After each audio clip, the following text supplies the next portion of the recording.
তুর্কি সংবাদপত্র আইদিনলিকের প্রতিবেদনে প্রকাশিত হয়েছে যে ইউক্রেনের নিরাপত্তা পরিষেবা তুরস্কে একটি গোপন গোয়েন্দা নেটওয়ার্ক পরিচালনা করছে।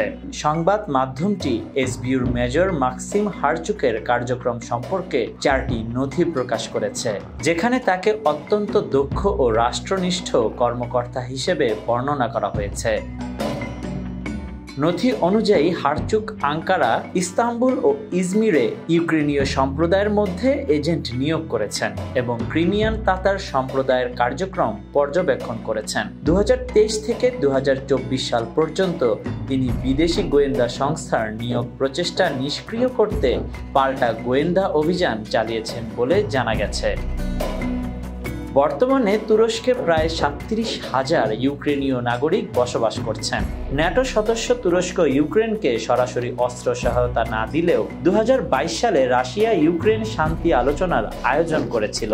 এই ঘটনা প্রকাশিত হয়েছে এমন সময়ে যখন রাশিয়ার প্রেসিডেন্ট ভ্লাদিমির পুতিন সম্প্রতি মার্কিন প্রেসিডেন্ট ট্রাম্পের সাথে ফোনালাপে সংঘাতের কূটনৈতিক সমাধানের ইচ্ছা প্রকাশ করেছেন।